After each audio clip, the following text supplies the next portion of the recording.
coming home, had to go home again and might be here soon. So. Not a worry. Call the meeting to order. This is the Monday, April 13th, 2015 Washougal City Council Workshop meeting. Rose, could you call the roll, please? Councilmember Boger, Here. Councilmember McDaniel, Here. Councilmember Wagner, Here. Councilmember Greenlee, Councilmember Shoemaker, Councilmember Freeman, Councilmember Lindsay. Here. Thank you. I know Councilmember Freeman let us know that she would not be present this evening, is feeling ill. Hopefully Councilman Shoemaker will be here again shortly. Dave, welcome back. Thank you. Public comments. Larry. Thank you for having me here. I have no comment. Not a worry. We'll move right along. New business, Police Department, Code Enforcement Chronic Nuisance Ordinance. Chief, good evening. Good evening, Mayor, Council. And Sherry, you too. Sorry. Okay, so what we're talking about tonight is something that we've been working on for some time now. I don't know how many months. A while. Quite a while. And it's a chronic nuisance ordinance. This ordinance was pretty much modeled after the ordinance that the city of Yakima is currently using, who in turn kind of modified that from Seattle. The purpose of the ordinance is to help police and code enforcement deal with problem properties that previously we've been unable to do anything with. For instance, a house where there's, or we suspect that there's drug sales going on, but just not enough for us to get in, and it's causing problems for the neighbors, and it's initiating numerous police responses, which ties up our time. So that's where this came from, and basically a chronic nuisance is something that's described as 3 or more nuisance activities in a 90-day period or 5 or more in a year. And inside the packet, it talks about what nuisance activities are defined.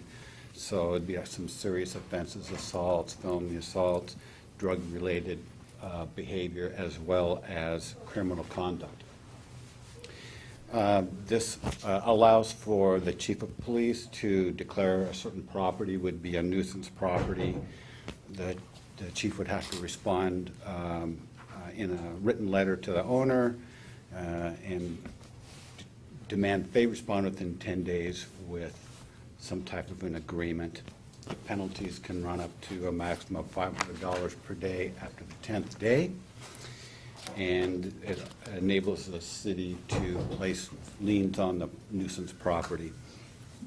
It's case-by-case basis. There's an appeal section that allows the property owner to appeal it as long as they file within 20 days of the notice of the assessment, and it's decided in municipal court. This has been vetted by Scott Russin, which is several times he's looked at this. Hopefully made it bulletproof. Yes. That's what we're hoping. The burden of proof is by preponderance of evidence, which basically means it's just, likely that that's happening there. There's some remedies into this where that the owners could be ordered by the court to, like if it's a renting situation, to evict those renters. Mm-hmm. And in fact, the owner may even have to pay some restitution to the owners for getting them to leave. This also can apply to businesses and revoking of a business license, which would be something that the chief would do with the director of finance. So we're excited about this. It offers us, again, some leverage we just have not had in the past, and hopefully will help us to work with the neighborhoods to clean up some of these areas. Michelle? So there had never been any ordinance up until this point at all? Not like this. We've had nuisance ordinance, and, I know Sherry's done what she can to deal with some of them, but it's kind of falls in these gray areas where we're just getting neighborhood complaints and, chronic traffic coming and going from a place that really aren't violations of a law. It's kind of gray, but still it's disrupting the neighborhood, and that's where we're trying to get something that helps us deal with those issues. I haven't had a chance to read. Is there any provision for administrative search warrants There are, yes. Okay. That's a real tricky area. Yeah, I kind of gave you a Reader's Digest version of this, but there is areas for that, and that would be something that the city attorney would work with where we could apply for a search warrant. Other questions? No, this was, I'd like to comment, though, that the safety committee had talked about this and read this and certainly thought that there are situations in our city that needs further, the ability to address it than what we have now. So we were very supportive of this. Good. Next council meeting? Next councilman will be here in 2 weeks. Awesome. Okay. I frankly haven't had a chance to get into it in great detail, but I may have some questions and comments about it. I haven't really been a code enforcement guy in my career, but I've dabbled in it a little bit. Okay. Well, if you see something, let me know. Okay. And it does mainly, I mean, most of these are law enforcement issues. There's not a whole lot of code enforcement, actually. It's just, it's mainly I think bringing that- in things that we don't actually have, like drug traffic loitering, prostitution loitering. We don't have anything like that really in our code. And not to say we absolutely need it right this second, but someday we might. Yeah, well, one of the things that, and I never really, frankly, it never really interested me enough to get into it too much, but I think that C versus Seattle, there's some state Supreme Court cases that limit our ability to get administrative search warrants, and I think it's pretty much confined to criminal. Yeah, I think it would be criminal. Yeah, and you can't prosecute a criminal nuisance, it's possible, but then you raise the standard of proof at trial and all that. A little more work involved. Yeah. Hopefully, this will address like 95% of those issues that we see right now without having to go that route. And what about the right of entry to deal with a nuisance? They would sign an agreement. Well, before it gets to that point, if you get someone that's just not cooperating and you need to get in there and deal with something, is there a way to do that without having to go to court? Because that would take a little time. That would be good. I think you do have to go to court Yeah, and that request But a. because I know there was a case out of Santa Ana that, where the city of Santa Ana tried to just do everything administratively, and they got whacked for that. You know, in my conversations with the folks in Yakima, this has been a great thing for them, and they've had a lot of success with it. They didn't tell me about any of the negatives, but I can certainly check with them. And I think you said it goes to municipal court? Yes. A lot of the writs and things like that, I don't know what the municipal court can do, but that's, a question for Scott. It's not stepping out of my pay grade here. Yeah, no worries.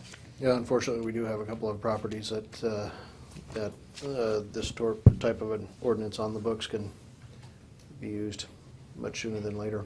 We've got a couple of neighborhoods that, quite frankly, are suffering some consequences of some of their residents. So, Are these squatters, you think, or no? nope, These are residents? No, Residents, it's just- people that live there? activity, nefarious activity. Oh, activity. Exactly. That rises to the level of, then it appears blocks later with our officers on something completely different, and it all keeps stemming back to same addresses, so. There's a house in my general neighborhood that has been an off and on drug house for more than a decade.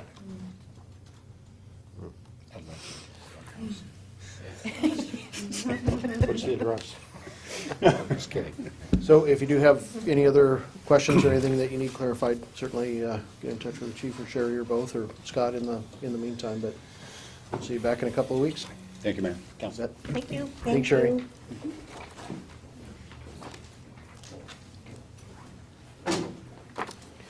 Trevor, Professional Services Agreement, GSI Water Solutions. Good evening. Good evening. Just want to provide a little bit of background in regards to the upper wellfield capacity. The way we sit currently, there's two separate sources that we utilize. Our largest capacity is the lower wellfield, which is right behind Burger King, right within city limits. We have 5 wells down there, anywhere from 1,000 to 1,500 gallons a minute. And then on the east side, the only production we have is Upper Hathaway Park, which is 28th and I Street, right next to the pickleball courts that were retrofitted last summer. So we started in 2007 inspecting and TVing the casing for the pumps and the screens.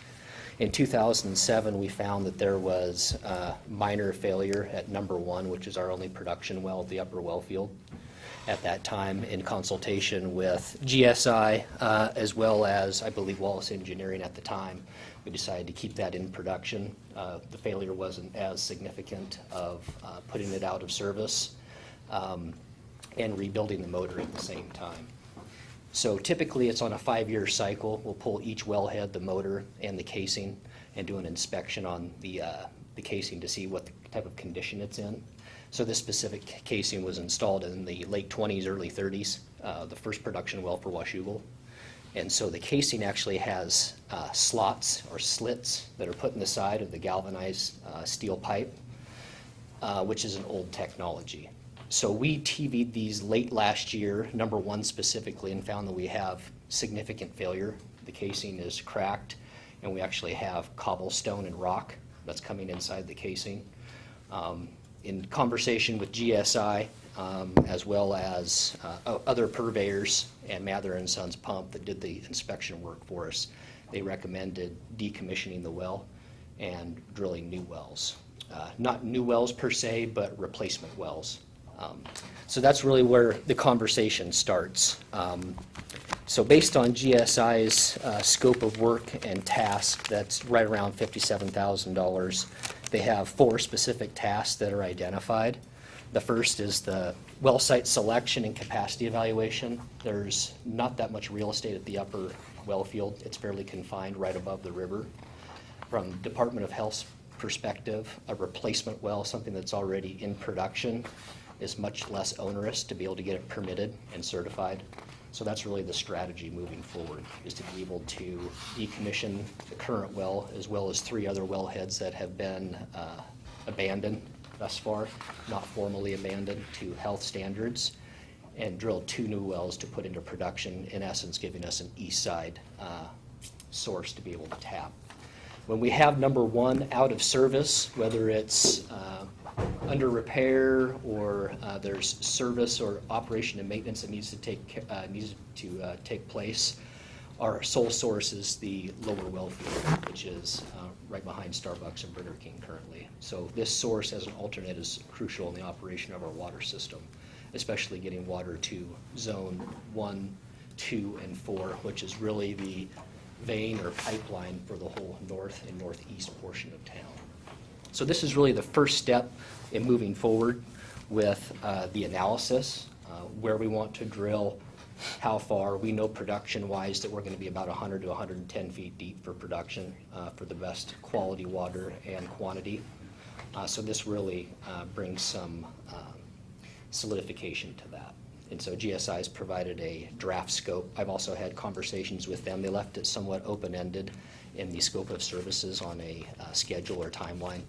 So I've already looked back with them and put a call in to ask for more a tighter timeline as far as milestones and moving forward in the process, and then moving towards construction and actual drilling. So that's the 30,000-foot overview. We knew that we had some potential issues with number 1 in having it in production for another 6, almost 7 years from originally TVing and inspecting it in 2007. We experienced additional failure. Last year, we budgeted to abandon the other wellheads in this specific well field, which is 2, 3, 4, and 10. That also included demolition of a structure that's just north of the pickleball courts, which was an old wellhead. We deferred on that, knowing that we were going to be doing additional inspections to be able to do the whole project in aggregate with, in essence, one bid process. So you'll see that as part of the scope too, is the decommissioning of those wells and professional services through the construction phase of drilling. Trevor, is that building you're talking about north or east of the courts? The production well number 1, is east of the pickleball courts, the one that's currently in service. One you can see from the road, Yeah, yeah. yeah, just north of the parking lot. The building that's just north of the courts has been abandoned. That's utilized for park storage currently. Okay. That was a wellhead several decades ago that was abandoned. It just hasn't been formally abandoned, cut and capped to health specs and standards. Thanks. Paul? Roughly, what's the capacity of well number 1? Capacity right now is 900 gallons per minute. And to be able to fully develop our rights for the upper well field, we can get close to 2,600 GPM. So we're able to add, almost 1,700 gallons per minute going with this approach rather than the current 900 GPM. I don't know if you know off the top of your head, over a 24-hour period, what's the peak demand? Peak mid-August, everything flying, right around 4 MGD, so 4 million gallons a day Okay, for the whole so water system. divide that by 24, and we need a lot more. If something happened to the west side well field, we couldn't come close to supplying the city with the east side, with the Hathaway Park. That's right. We'd have to leverage interties with Camas Right, that we have at 2 strategic locations to be able to get through that peak season if we did have a catastrophic event. We've talked about that with the oil train, coal train, derailment. Obviously, the lower well field, which is over 90% of our capacity, is, less than 100 yards from the railroad tracks. So there's also a risk factor that plays in as well with further development of assets that we have at the upper. and then my other questions are maybe not the kind of thing that you'd be up on. They basically have to do with water rights law in Washington. If we abandon wells formally, do we give up the water rights? Department of Health or ecology really dictates. Ecology rights is the one who does water rights. within, the state of Washington. It's really a demonstrated use. I'm sorry? It's a demonstrated use. So if you had those in production and you can document and show data that you've utilized that source over the last several years, decades, or even centuries, then you can demonstrate a use and get a right or a claim. It's much different than a certificate. Certificate is ironclad in essence. So that's really the approach with the replacement of an existing asset with well number 1. It's a different path for a purveyor, for a water purveyor, instead of us approaching ecology and saying we want to add 2,000 GPM at the upper well field. We basically have to get in line. The municipal provider has the highest priority with ecology, Yeah, I believe. municipal does, and there's different tiers, if you will, as far as importance, as far as regions, irrigation, municipal purveyor, all those different classifications. So this would be a replacement of existing assets, one that's in production, and others that have been abandoned, but we've been able to demonstrate use. So I just want to kind of underline the point that one of the things we're doing is maintaining effectively our rights to use groundwater at historic levels in the upper well field. Yes, and the approach for the upper well field is the same as it was for the lower well field. It's an umbrella approach. Oh, okay. As far as we have not a well field classification, each well is classified and has credentials with ecology. So say we had an issue with one of our wellheads at the lower well field, say number 6, we had a bad sample, something went sideways. That doesn't mean that the whole well field shut down. That means that we can utilize the other 5 wellheads to be able to produce instead of having a well field classification. So that's the approach at this point. Thank you. And to further those conversations with ecology to fully vet that. Does the field that you're talking about, the wells that you're talking about, do they tap an aquifer that is fed by the Washougal River? So I guess that depends on who you're speaking to as far as groundwater under the influence. So there's tests that can be taken to be able to basically disseminate between either being under the influence or not. I know from the elevation that we're currently at the upper well field, our invert elevation production depth is 110 feet. So it's not very deep. It's a shallow aquifer, which is a sand and gravel aquifer.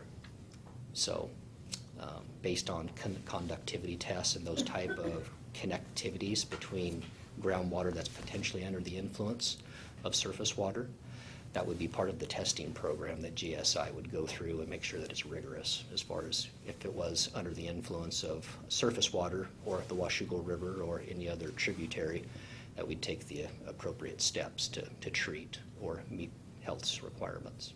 Okay, thanks.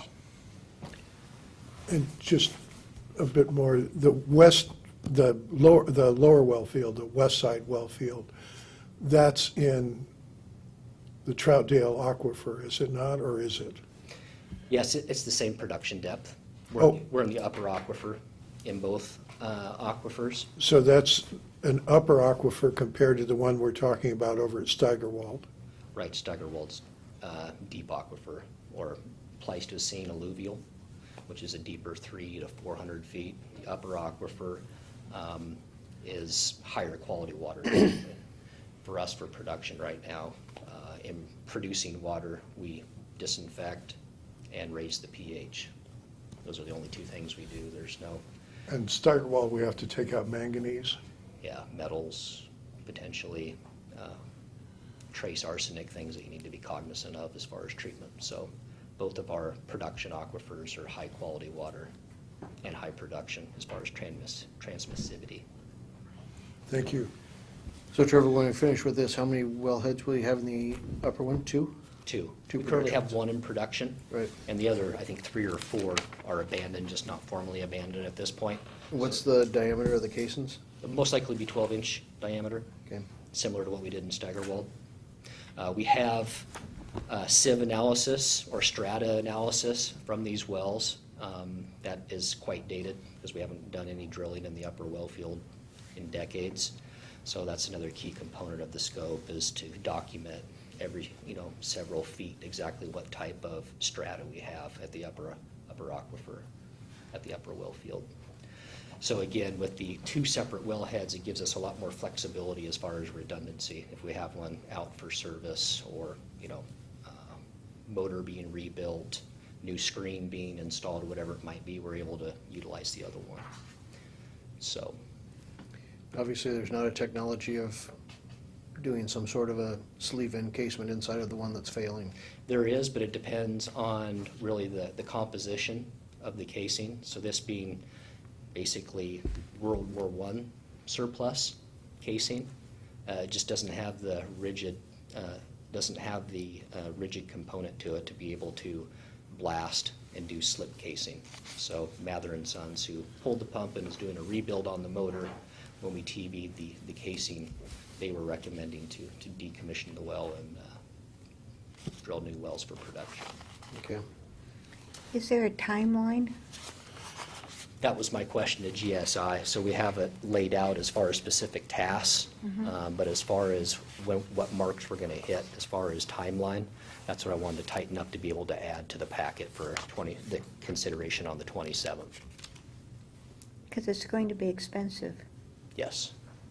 Yeah, so again, we had budgeted for decommissioning and doing some small revisions at the upper well field at number 1. Thus, the complexity and potential cost and the next phase of production facility and piping and everything else, obviously not within the current budget. So this is really the first step to be able to keep council in the loop and what the priorities are and what the recommendations are from staff moving forward, given the condition of the casing. Have you got a best estimate from Mather and Sons yet, how long the process will take to put from the time you decommission those heads till the new ones are fully functional? It's really a matter of, inside of task 1, having that conversation with ecology to be able to be deemed to replace and be able to go to production drilling. That's really the caveat. If we can get sign off from ecology on the replacement. We're just talking about the actual work. The actual work, Is it gonna take Mather inside of a week, inside of a month? Yeah, when we've done drilling in the past, the driller's usually done within 7 to 10 business days. Okay. And then really it's about putting it into production as far as all of the telemetry control and hardscape that goes with that as far as controls and everything else. Michelle? How many productive wells did you say were in the lower well field again? We've got 5. 5. 6, 7, 5, 11, and 12. So there's 5, and those range from around 7 to 800 GPM to 1,500 gallons per minute for number 12. Thank you. And again, this buys us more capacity. We've had conversations about alternative sources in the past, specifically partnering with Camas. Obviously, adding capacity at the upper well field buys us a little bit more time as far as bringing those other properties online as far as production, unless obviously the environment changes as far as the economy or the landscape. So Any other questions for Trevor? I will be following up on the timeline as far as the milestones and how that looks moving forward as far as I was project thinking timeline. of the timeline in regards to budget. Like that. Yeah. Yeah. Well, this will be most of back it. well before. Yeah, most of the heavy Next. lifting I would anticipate in early 16 Okay. to be able to bring it, I guess, a lot from a conceptual to more preliminary design, if you will, as far as production facilities and tie-ins and pump capacities and everything. Okay. Thank you, Trevor.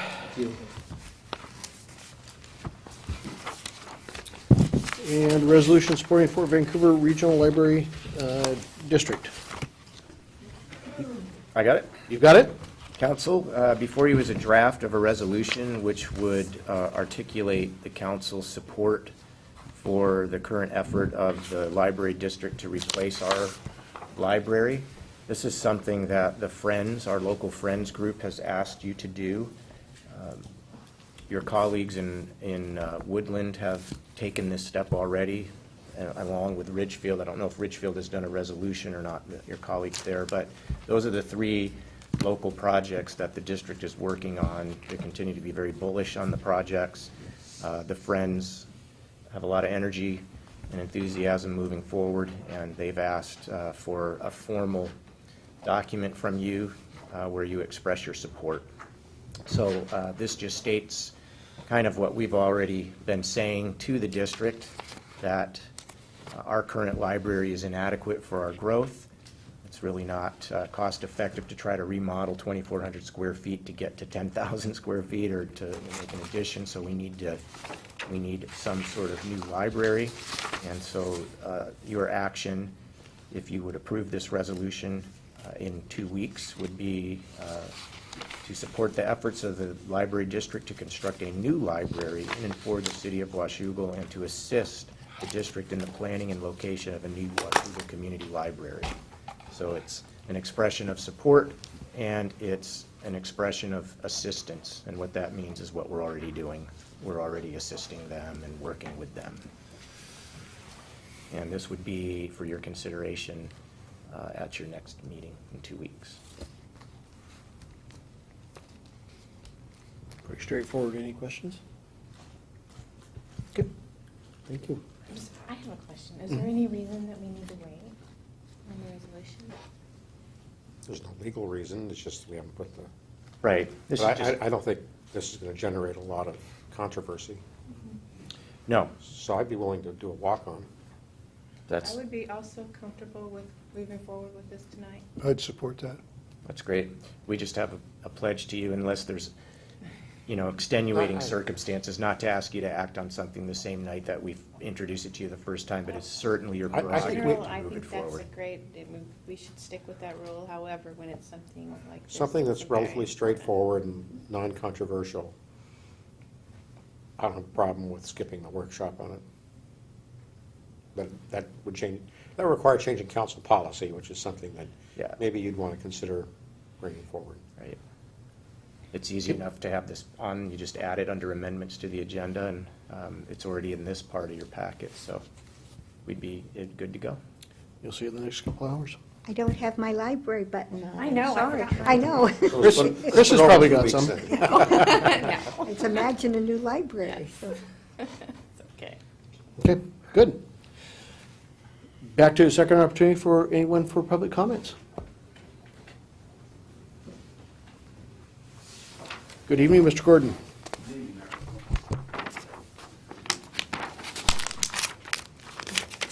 My name is Thomas Gordon, 642 I Street here in Washougal. I'd like to thank the City Council and the Mayor for doing the upcoming monitoring of the railroad tracks. And I think Mayor Guard there might need a little help there in the wee hours of the mornings. I'm volunteering there in the wee hours there anytime you want there. Well, thank you. So just let me know when you want there. My wife and I are leaving on the 22nd, so do any date before the 21st there. Okay. Thank I you. appreciate that. Thank you. Anyone else? Okay. I've got nothing for you at this time. Any items from council members?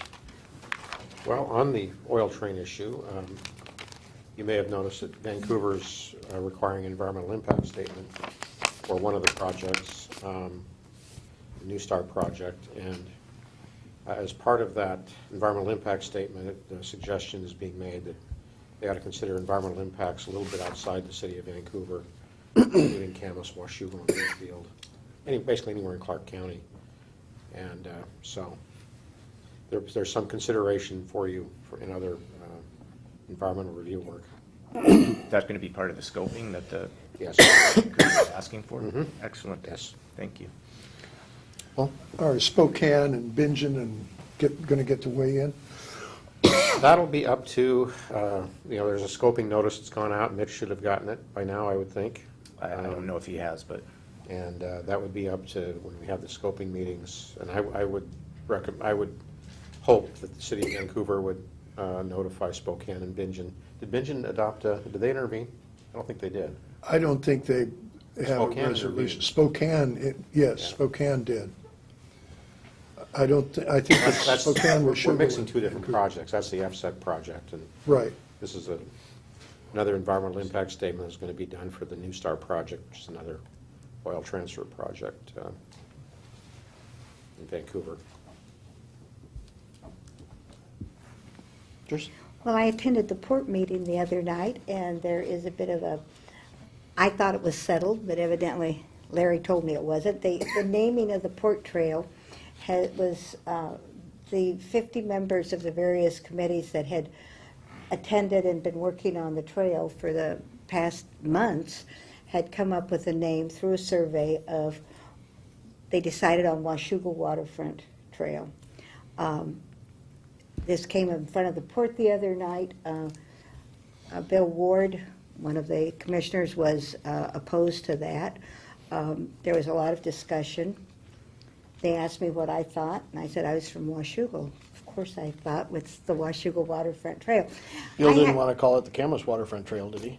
No, no. Okay, just checking. No, he didn't say. He did not come up with another name. And there were several on the survey. There were dozens of different names. Parkersville Landing was, or Parkersville Promenade. There were Parkersville things. But basically, the consensus was the Washougal Waterfront Trail. Well, I left the meeting early, not knowing, and then I was told that they had voted 2 votes out of 3 for the Washougal Waterfront Trail. And I was told this evening now, Larry, would you care to comment on that it is up in the air again? Bill Ward would like to reopen the discussion. He's not stated what he would like to have it called, but the comment was the committee members, for 50, had voted for what they would prefer, and Washougal Waterfront Trail was the winner of that poll. And the comment was, then we should stick with that. And I have not heard from Bill Ward what his opposition is or what he wants to discuss. Dave Rip just told me an hour ago that it's coming up again next week. So we will continue with the And it's not really what they call it, it's how they market it after they give it a name, whatever the name is. It's one of those things you get into an hour discussion over something that really doesn't need to be discussed. They did not vote also, they nodded heads, and Nodded I think heads. Ward said he could live with it. Yeah. But then obviously he couldn't. So- Well, I was very pleased when I heard that it was going to be the Washougal Waterfront Trail. I thought that was really, It's called, if- it's called the Bill Ward Washougal Waterfront Trail. yeah, I thought it was really wonderful for our city and for our area because it is a native name and it's going to be really a stunning trail. So anyway, back to the drawing board, I guess, maybe. Hopefully they'll know before they cut the ribbon. Well, Dave Ripp, the managers, his feelings were, they want to start promoting. They have signage, they have logos, they have information to be printed. They want a name and they want to go now. When So is the port meeting? When is the port meeting? it was just last Tuesday, so it'll be next Tuesday night, Week from tomorrow? week from tomorrow. Okay. 7? 5 o'clock. 5. I might pop in. Yes, yes, it would be nice if we showed up, perhaps, but maybe he'll feel that way. Because there was the comment made at the meeting that it had been stacked, that there were more Washougal people voting than Camas people voting. They said that that probably wasn't true, but there was this, I mean, it was a, And whose city limits is it in? yes, that's exactly right, yeah. Anyway, I just That would thought- be an issue. Is that called a kerfuffle, or how, what, this little tempest in a teapot there at the port? All our problems should be that small. Anything else from anyone else? Dave? And I apologize for bringing this forward so late, but I've got some real concerns about how the proceeds from the Transportation Benefit District are going to be used. Is this the appropriate venue to bring that up? You could, or you've got a public hearing this evening for it. You got members of the public, it would probably be good for them to hear it as well. Okay. I'm willing to do whatever is appropriate. Yeah, probably best as part of the public hearing and the discussion. Council discussion. Okay. After a motion. Anything from anyone else? I could give Mayor just one quick update. You recall, late last year, the council authorized the sale of some revenue bonds, utility revenue bonds, toward the completion of our wastewater treatment plant. It wasn't, by design, it was not fully adequate to fund the entirety of the project. Based upon a financial analysis of different options, we were going to hedge on Public Works Trust Fund, State Revolving Fund, see what would happen with those, because they had a little bit more favorable terms, and then based on that, decide whether to do those, if they're available, or revenue bond. It's looking like, well, the revolving fund is not going to be available to us in time. And it is looking like, now that we've seen the capital and operating budgets from both chambers, that the Public Works Trust Fund is not going to be adequately funded to get down the list all the way to where our project is. We had a... If it's funded at all. If it's funded at all. It looks like there may be funding for about $70 million of projects, potentially, which is what the governor proposed. And our project is down a little bit further than that, where you need to get to almost $200 million. We're about halfway down the list. The project scored well, but it's mid-placed on the list. So we were waiting to see what each chamber's proposal would be, and see if we were even, if either of those. So the governors, the senates, and the houses don't get down to ours. That doesn't mean it couldn't happen, but based on that, our direction is going to be to the team to jump right on the muni bond, the revenue bond again, while the getting's good and the rates are good, and package that up. That's what we're going to have to do. Well, I would suggest that we probably want to go to market sooner rather than later. There are some people who believe that the Fed will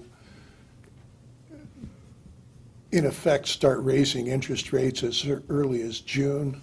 I don't think there's any chance of that, but September is certainly a possibility. And I would like to bet a lot of money that it's not going to happen in June. So I would suggest that we want to proceed with all due. Right. Agreed.